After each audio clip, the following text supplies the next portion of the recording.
am Abdul Haseeb from Marzan. Today, my first ever YouTube video lecture. I shall be teaching you people chemistry and physics. Today is my first video lecture, and I shall be teaching you people the first year chemistry, chapter number 2, atomic structure.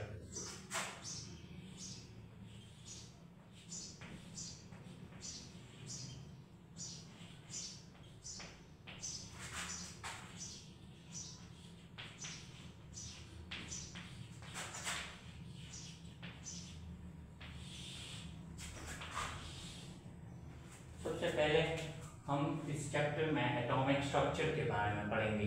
Atomic structure means structure of an atom. अब atom क्या चीज है? Atom को हम इस तरह से define करते हैं,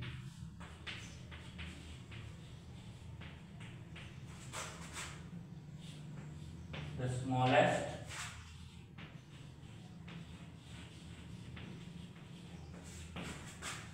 particle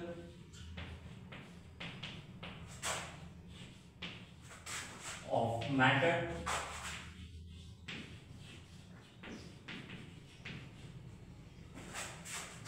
that takes part in a chemical reaction.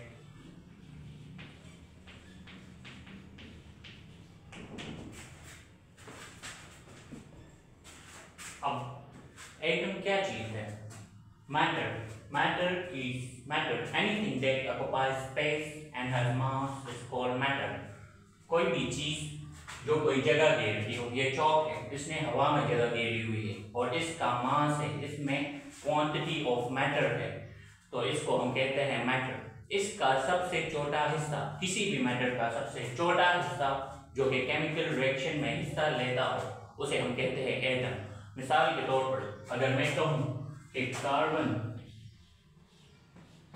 Oxygen के साथ रिएक्ट करके कार्बन डाइऑक्साइड गैस बनाएंगे, तो हम कहेंगे कि एक कार्बन का एटम दो ऑक्सीजन के एटम से मिलकर एक कार्बन डाइऑक्साइड का मॉलिक्यूल बनाएगा।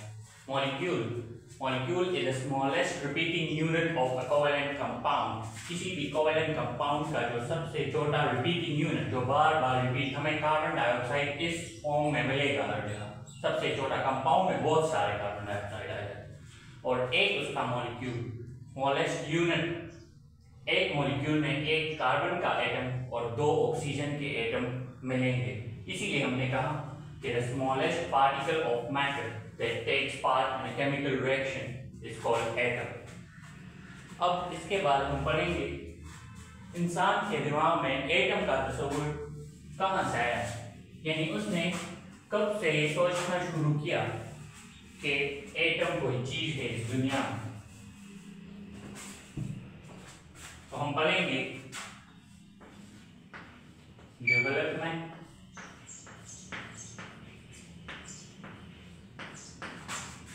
towards atom। हम एटम तक किस तरह पहुंचे? The word atom, it was mentioned by Democritus।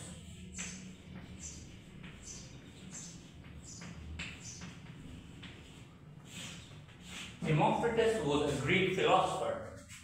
In 5th BC century, he was a Greek philosopher. In Greek language, we call the word atomos, which means indivisible।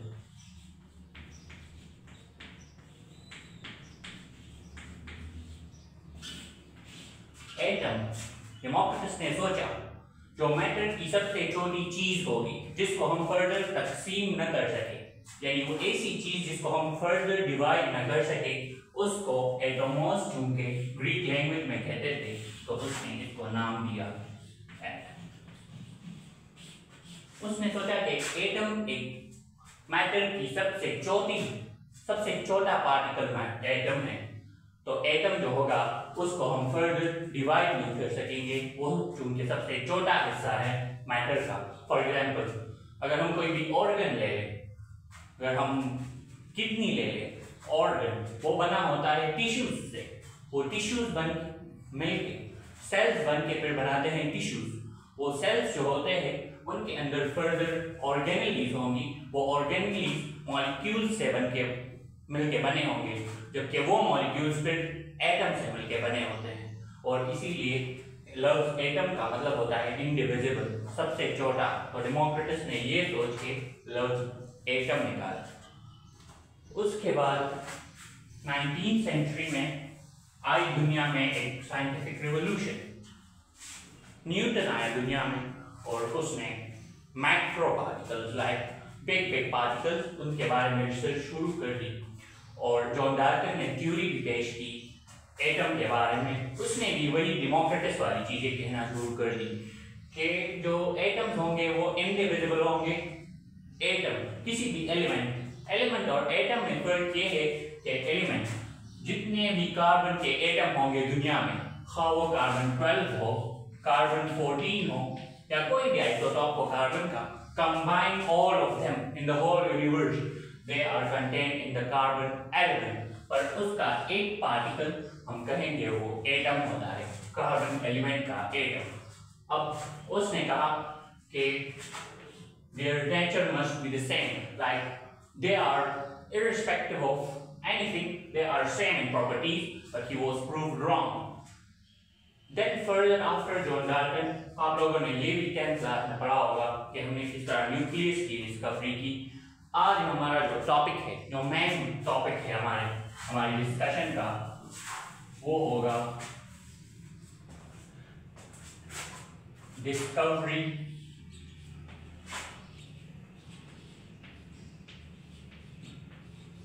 Of electron.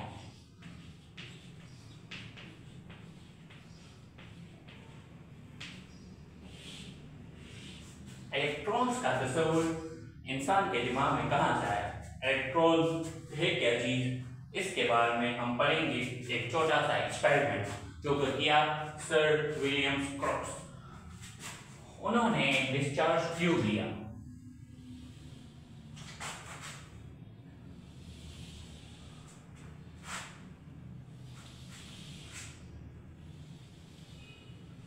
एक discharge tube लिया जिसके अंदर 2 metal electrodes थे, एक cathode, नीचे इधर एक voltage source. ये वोल्टेज एसी की जो वोल्टेज सोर्स थी, इसको हम कंट्रोल कर सकते हैं, यानी इसको हम मैनिपुलेट कर सकते हैं, इसको हम कम कर सकते हैं, इसको हम ज्यादा कर सकते हैं।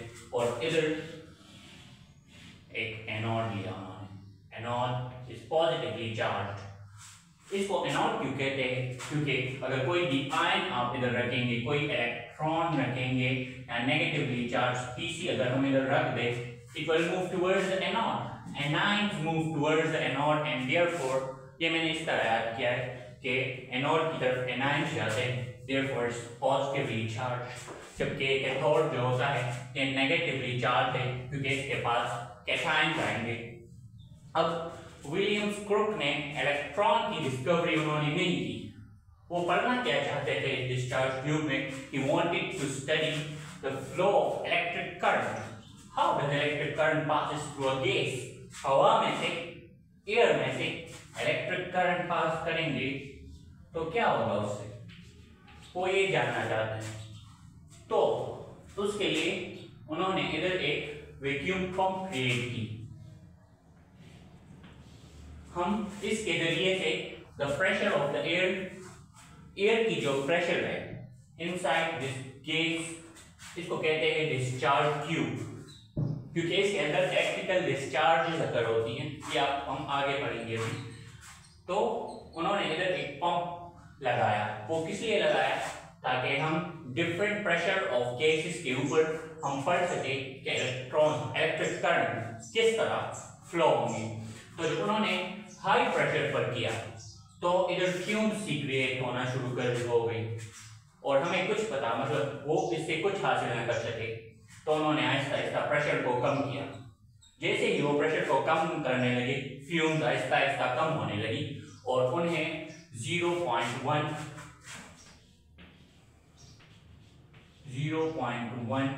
mm ऑफ मर्क्यूरी पर उन्हें इधर एक डिस्चार्ज, इलेक्ट्रिकल डिस्चार्ज सा नजर आया, लेकिन वो बहुत वाज़ेह नहीं था 0.1 mm ऑफ Hg पर। तो उन्होंने क्या किया, उन्होंने वोल्टेज का काम होता है इलेक्ट्रिक करंट को ट्रांसफर कराना। अब इधर तुम इलेक्ट्रॉन रखोगे, हम कहते हैं ना इलेक्ट्रिक करंट में इलेक्ट्रॉन फ्लो करते हैं, चार्ज फ्लो करती है, तो इस वोल्टेज की वजह से ये नेगेटिवली चार्ज है, ये पॉजिटिवली चार्ज है, it will do some work on this electron, it will move it over there. इसी को हम वोल्टेज पोटेंशियल डिफरेंस, इधर हाई पोटेंशियल इधर lower, it will move towards that side. तो इसीलिए उन्होंने ये स्टडी करना चाहा इसके अंदर।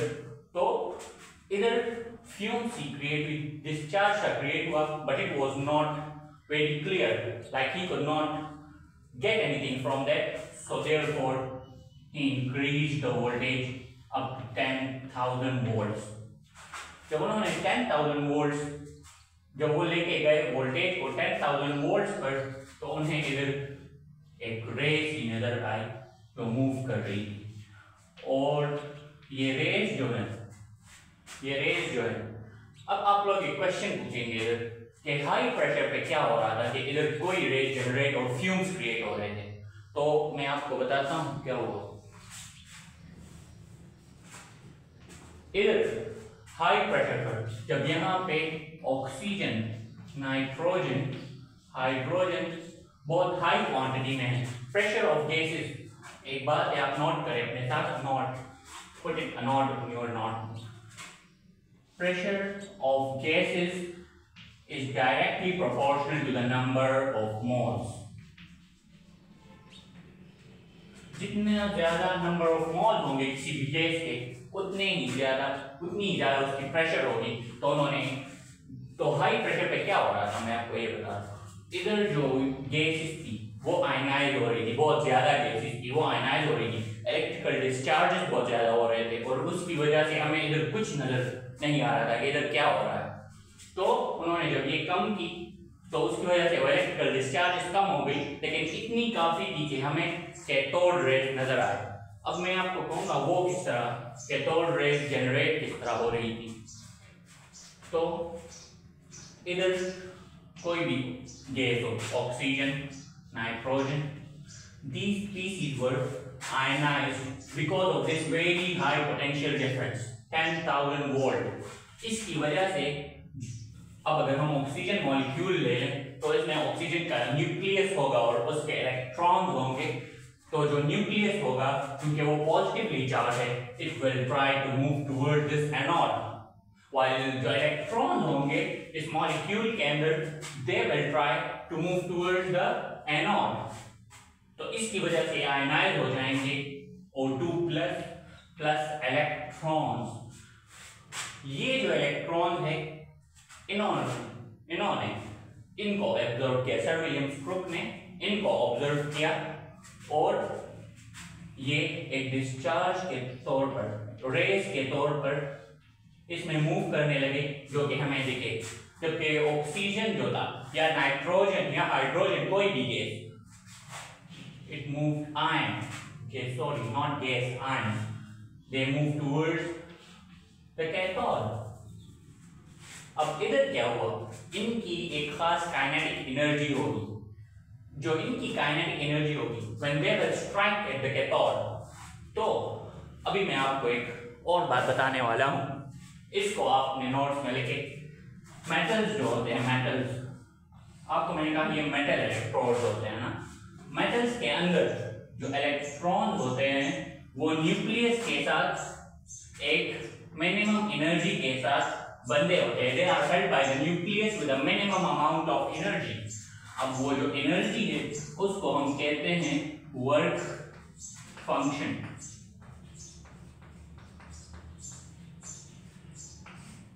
अगर तुम इसको वर्क फंक्शन जितनी एनर्जी या उससे ज्यादा दे दो तो ये इलेक्ट्रॉन्स इस न्यूक्लियस से जुदा होकर निकल जाएंगे। तो अब इस वर्क फंक्शन को ओवरकम करने के मुख्तलिफ तरीके हैं। जो पहला तरीका है वो ये है कि तुम इस इलेक्ट्रोड की टेम्परेचर बढ़ा दो। टेम्परेचर बढ़ाओगे, kinetic energy of the electron will increase, this work function will be overcome. तो अगर ये ओवरकम हो जाए तो इलेक्ट्रॉन निकल आएंगे इधर से। पहला तरीका ये। दूसरा जो सर विलियम क्रोक्स के टाइम में हो रहा था, जो वो कर रहे थे, इधर इनकी जो काइनेटिक एनर्जी है, ये जब स्ट्राइक करेंगे, it will be transferred into the kinetic energy of the molecule of the electrons. ये इलेक्ट्रॉन्स की काइनेटिक एनर्जी बढ़ेगी, और जैसे ही ये बढ़ेगी, they will all come this work function, और वो इधर जनरेट हो जाएंगे। I want to remove the, आपको ये तो समझ आएगा किस तरह इलेक्ट्रॉन जनरेट हो रहे हैं।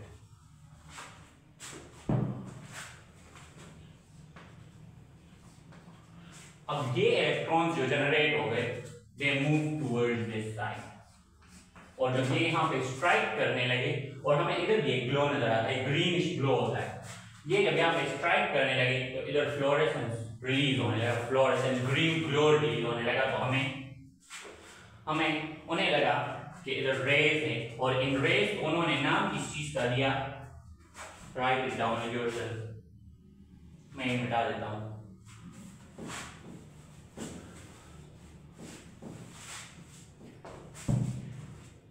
इन रेज को उन्होंने नाम दिया कैथोड रेज का।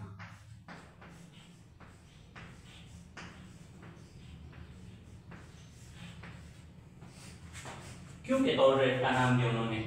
क्योंकि ये कैथोड से रिलीज हो रही, कैथोड जो इलेक्ट्रोड है वो इनको रिलीज कर रहा था, इसलिए उन्होंने वो नाम दिया कैथोड रेज का।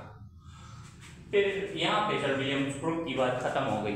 फिर आगे लोग कैथोड रेज को डिस्कवर हो गए, अब लोग इनकी प्रॉपर्टीज पर काम करने लगे। What are cathode rays? Cathode rays behave किस तरह करेंगी जब हम उनके साथ कोई भी एक्सपेरिमेंट करेंगे? तो डिस्कवरी तो हो गई ना, अब मैं कैरेक्टरिस्टिक ऑफ कैथोड रेज पर आ जाता हूँ।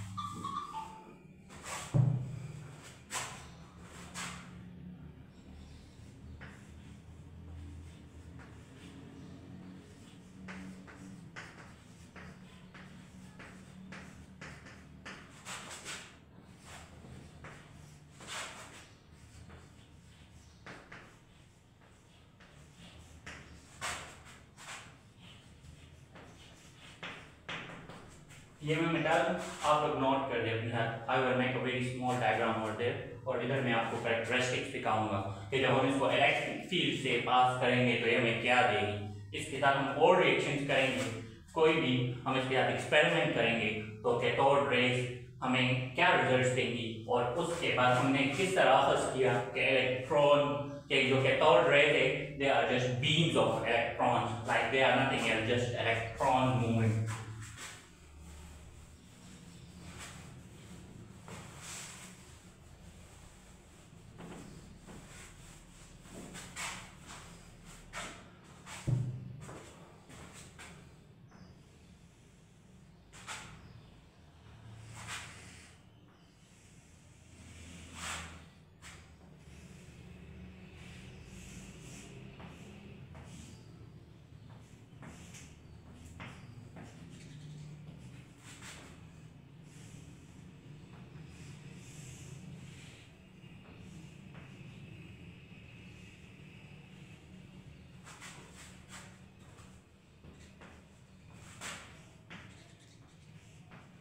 पहली चीज हम चार्ज ऑफ इलेक्ट्रॉन किस तरह उन्होंने मालूम किया, जब उन्होंने कैथोड रेज को इलेक्ट्रिक फील्ड से पास कराया।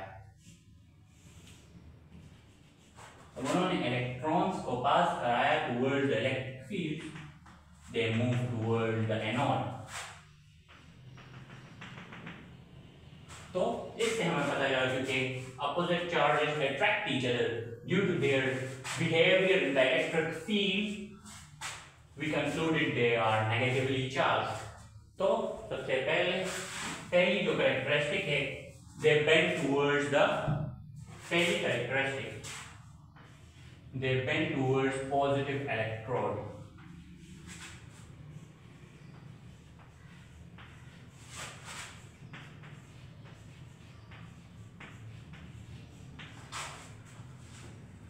Positive positive electrode in electric field.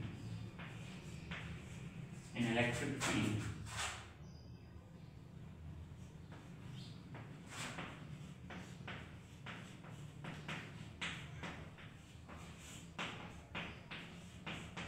अच्छा, इधर मैं एक बात भूल गया। जब मैंने ये पढ़ा तो मेरे दिमाग में एक सवाल आया। मैंने कहा आप लोगों को कि जो मॉलिक्यूल्स होते हैं इधर वो आयनाइज हो जाते हैं, O2+ और नाइट्रोजन प्लस। अब आप कहेंगे इनका ग्लो क्यों नजर नहीं आया? नजर आता है, इनका भी आता है। और प्रेशर को कम करने की वजह यही थी कि जो इनका ग्लो होता है वो बहुत कम हो जाता है। ये तो स्ट्राइक करके और इलेक्ट्रॉन्स को रिलीज कर देते हैं, तो इनका ग्लो बहुत कम नजर आता है, जबकि इलेक्ट्रॉन्स के कैथोड रेज का ग्लो थोड़ा ज्यादा होता है। तो this is the reason for that. They bend towards positive electrode in electric field. Thus they are negatively charged.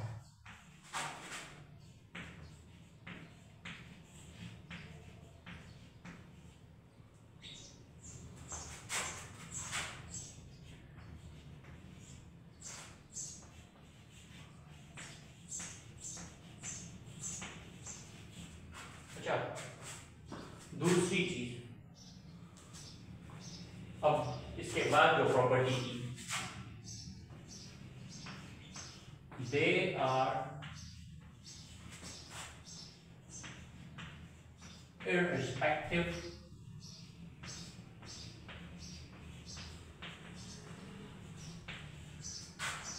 of the nature of gas.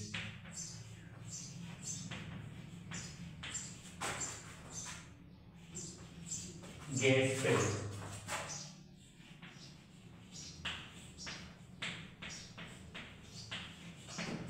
जैसे थॉमसन ने ये देखा कि हम इधर ऑक्सीजन गैस भरे, हम इधर हाइड्रोजन गैस भरे, हम इधर नाइट्रोजन गैस भरे, कुछ भी भरे, इधर से कैथोड रेज निकलेंगी, तो उनके दिमाग में एक बात आई, they are irrespective of anything. तमाम मैटर के अंदर ये जो रेज है, ये जो इलेक्ट्रॉन्स है, ये होती है। तो कैथोड रेज की जगह, ये सिर्फ कैथोड की प्रॉपर्टी नहीं है, ये हर मैटर की प्रॉपर्टी है। तो इसकी वजह से उन्होंने इनको नाम दिया, they are just electrons, they are negatively charged, they are the characteristic properties of all the matter. अब उसके बाद एक तीसरा एक्सपेरिमेंट हुआ। अब मैं आप लोग ये लिख लें, तो मैं मिटा देता हूँ एक बहुत इंपॉर्टेंट प्रॉपर्टी जिसकी वजह से हमें particle like nature of the electrons, that they are particles, why not they are waves, they are particles, ये हमें किस तरह पता चला? तो इसके लिए एक और एक्सपेरिमेंट उन्होंने किया।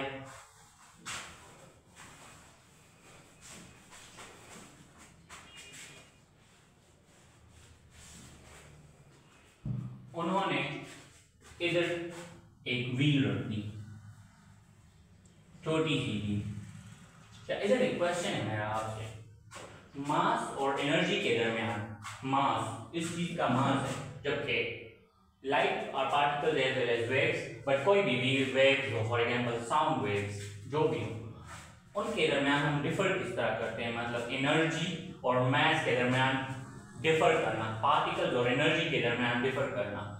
उसके लिए हम ये करते हैं कि अगर कोई भी चीज एक छोटे से व्हील पर अगर हम उसको डायरेक्ट करें और ये इस व्हील पर वर्क करे, इसको घुमाएं या कोई भी, मतलब कोई भी इसका असर हो, इफेक्ट हो इस पर, तो हम कहेंगे कि ये चीज जो है ये इसका मास है।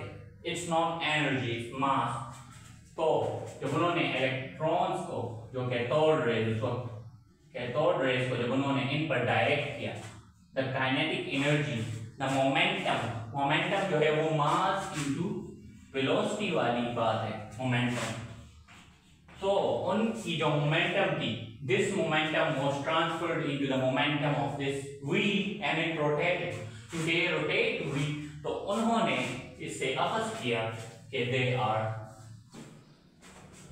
इनकी जो एक कैरेक्टरिस्टिक है वो ये निकल आई कि they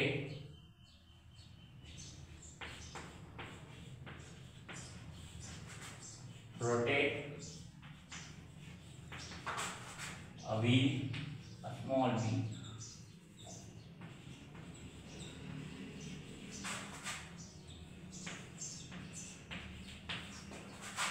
They rotated a small wheel in discharge tube.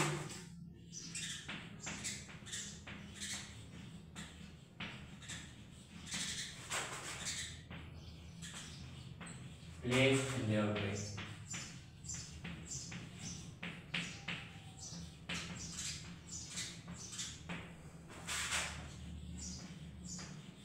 एक तो ये प्रॉपर्टी है इनकी, जिससे हमें पता चला कि they are particles. This refers to the particle-like nature of electrons.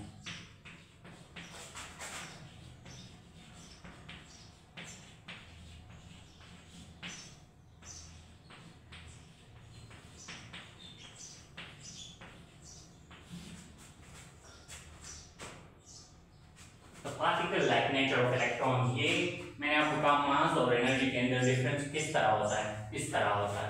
ये स्मॉल व्हील जो है इसको इन कैथोड रेज ने, इन इलेक्ट्रॉन्स ने उनको रोटेट किया और इसकी वजह से हमें पता लगा कि दे आर पार्टिकल इलेक्ट्रॉन. अब उसके बाद एक और बड़ा मजेदार एक्सपेरिमेंट उन्होंने किया.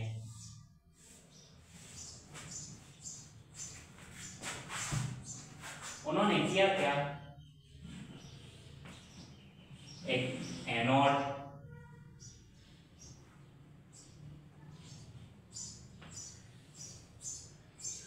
इधर एक एनोड व्हील टाइप लगा दी उन्होंने, जो भी था anode, this was negatively charge. अब इलेक्ट्रॉन जो कैथोड रेज थी उनको डायरेक्ट टैंक के ऊपर, तो इसका शेडो बनाएगा.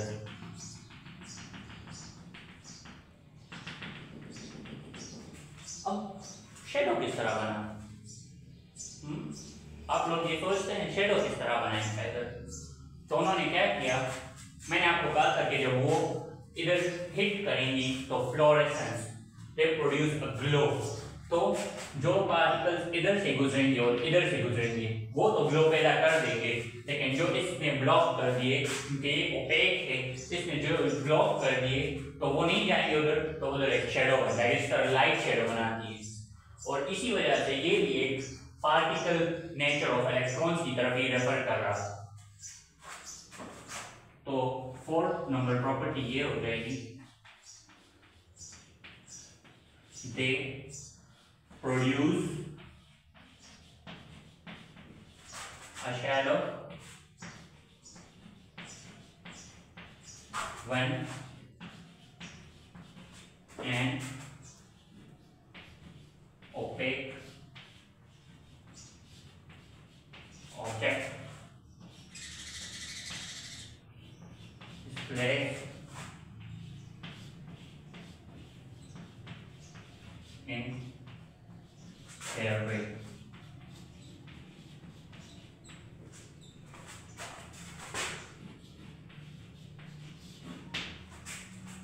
ये आप लिखिए, they produce a shadow when an opaque object is placed in their way. This also refers to the particle-like nature of those electrons.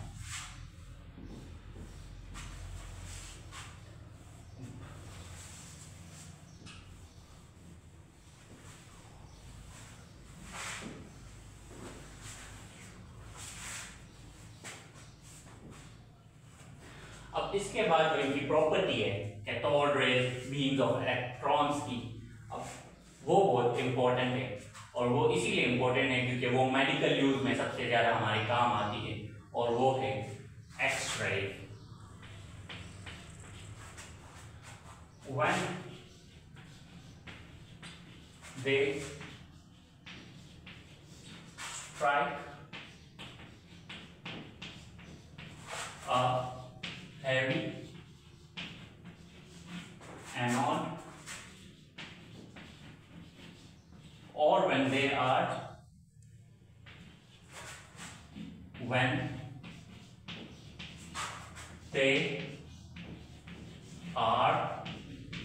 decelerated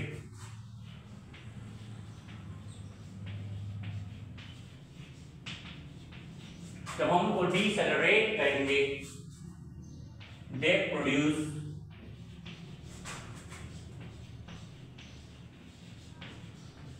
x raise.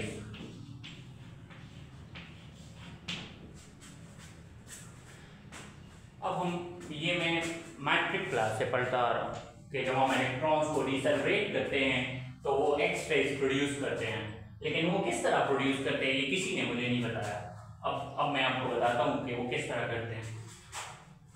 इधर इलेक्ट्रॉन्स जा रहे हैं फॉर एग्जांपल किसी खास काइनेटिक एनर्जी के साथ या इसकी जो भी एनर्जी है उसके साथ, जो अगर ये जा रहे हैं और अगर तुम इनको आहिस्ता करोगे, तुम इनको डिसेलरेट करोगे, तो अगर तुम इनको डिसेलरेट करोगे तो इधर इनकी काइनेटिक एनर्जी उधर से कम होगी। So in order to reduce their kinetic energy, they will emit electromagnetic radiation. They will emit energy, the excess energy they will emit in the form of electromagnetic radiation.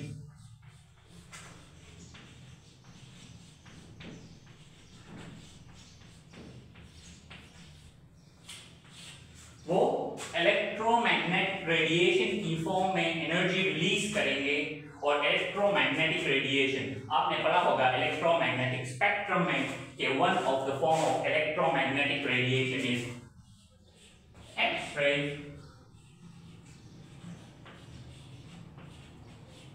So in this way they produce X-rays when they are decelerated, because the excess energy when you decelerate them, when you lower down their energy, they produce their excess energy in the form of electromagnetic radiation, X-rays.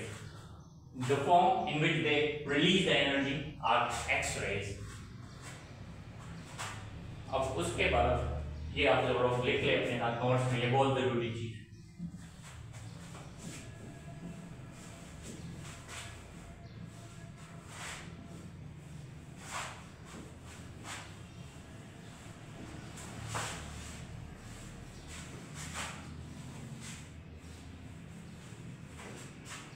Let me get a new chalk.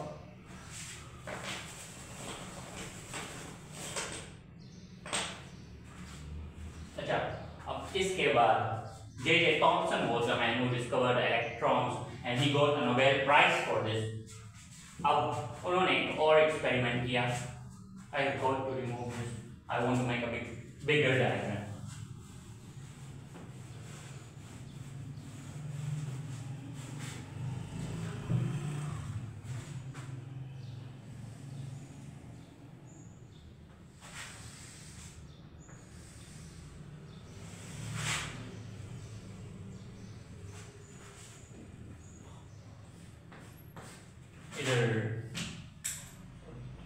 इधर cathode,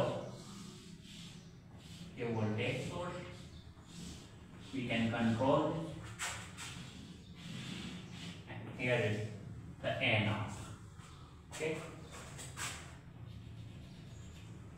अच्छा, अब मैंने आपको कहा कि अगर हम इनको मैग्नेटिक फील्ड में प्लेस कर दें,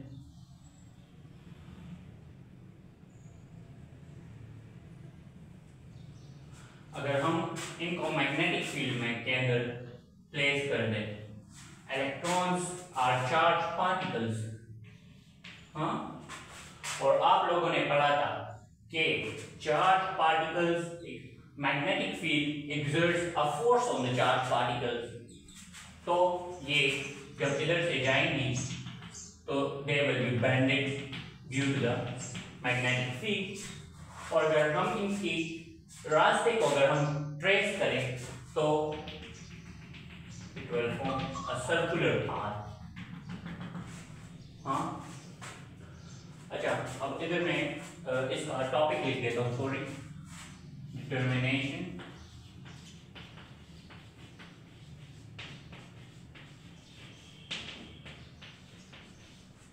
ऑफ Q by M।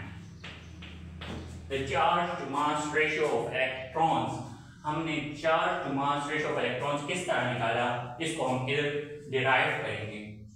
तो ये मैग्नेटिक फील्ड इसको बेंड करेगा। अब उन्होंने क्या किया, इस मैग्नेटिक फील्ड के बाद उन्होंने इधर एक इलेक्ट्रिक फील्ड प्लेस कर दी।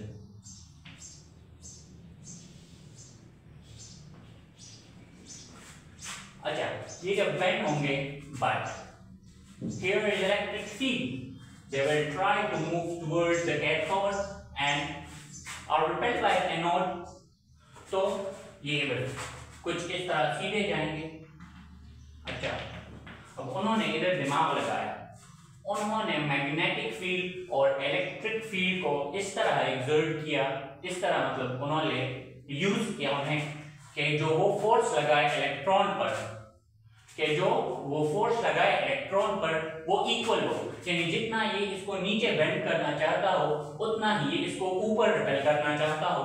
As a result the electron will move in a straight line.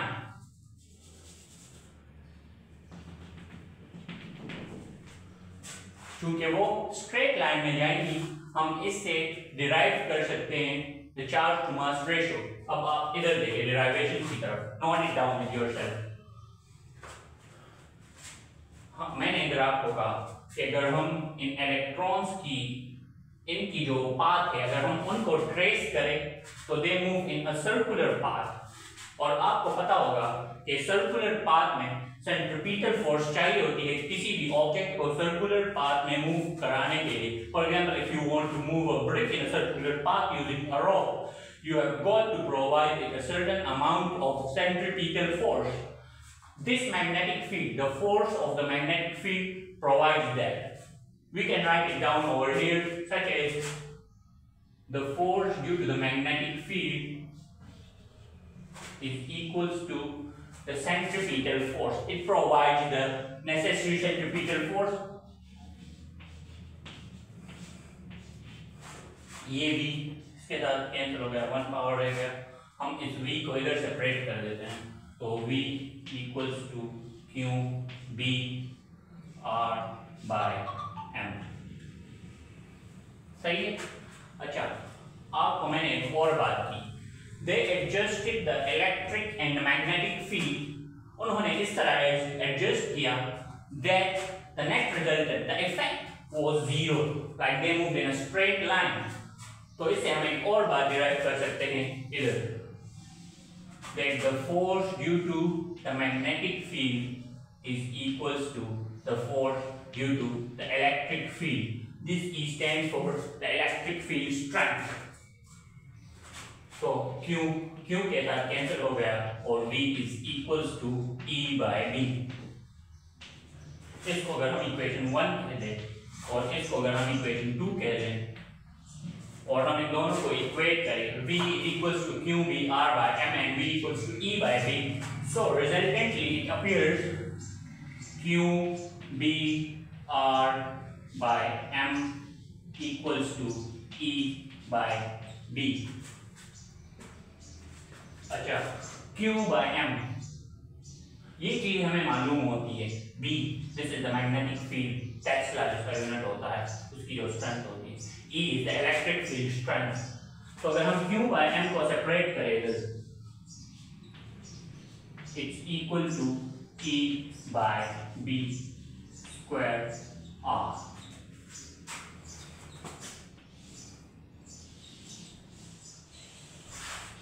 This is how J.J. Thomson he concluded the charge to mass ratio of the electron. If you plug in all these values, if you trace from the curvature of this circle, the radius of the circle, and you put it here, you will find out the charge to mass ratio of these electrons.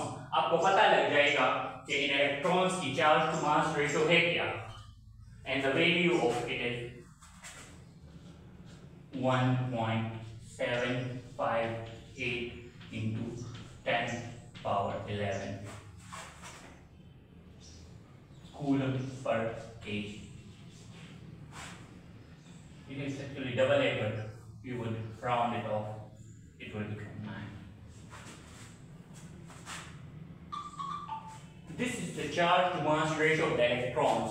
This is how he determined the charge to mass ratio of the electron. So ये आप note कर ले अपने साथ एक मरतबा और भी रिपीट कर देता हूँ। अगर हम एक मैग्नेट रख दें कैथोड रेज इलेक्ट्रॉन्स की राह में, they will bend it in a circular path and they will provide the necessary centripetal force. The first derivation comes from here. This is that derivation up till here. After that, but he was very genius. He put an electric field over here, and such electric field whose force will be equal to the force of this magnetic field on these electrons, and they will resultantly move in a straight path. तो चूंकि वो move करेंगे इन a straight path, तो हम इन दोनों की जो forces है हम उनको इक्वेट कर सकते हैं, और इधर से हमारे पास v equals to e by D आ जाती है। हम अगर इन दोनों को इक्वेट करें, v equals to q v r by m and v equals to e by d, from here comes the value of charge to mass ratio of the electrons, और वो है 1.759 into 10 power 11 coulomb per kilogram. अच्छा, इसके बाद फिर हमने mass of electrons किस तरह निकाला।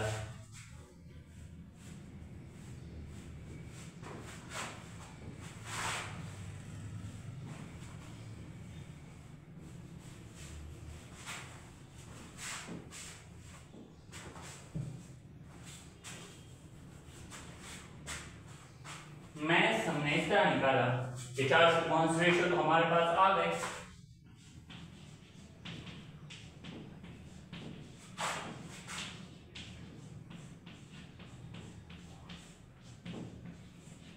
जबकि हमें चार्ज ऑफ इलेक्ट्रॉन्स भी उन्होंने निकाल लिया था जे थॉम्सन ने, और it was q equals to 1.6022 10 की पावर माइनस 19 कूलम। अब हमें चार्ज चाहिए, अब हमें मास चाहिए, सॉरी, तो q by m, q by m divided by q, तो ये q नीचे आ जाएगा, q के साथ कैंसिल, इसको उल्टा करेंगे तो इससे हमारे पास मास की वैल्यू आ जाएगी, q बाय m की वैल्यू भी है हमारे पास, सॉरी,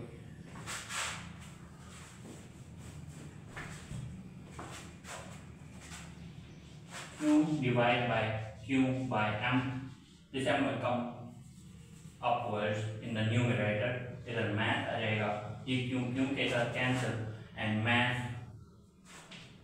की वैल्यू हमारे पास आ जाएगी। This is how we determine the mass of electron. So this was all for today. Inshallah we will be meeting in the next video. ख्याल रखें अपना, मेहनत करते रहें, और if you people have any question you can ask in the comment section. Thank you all.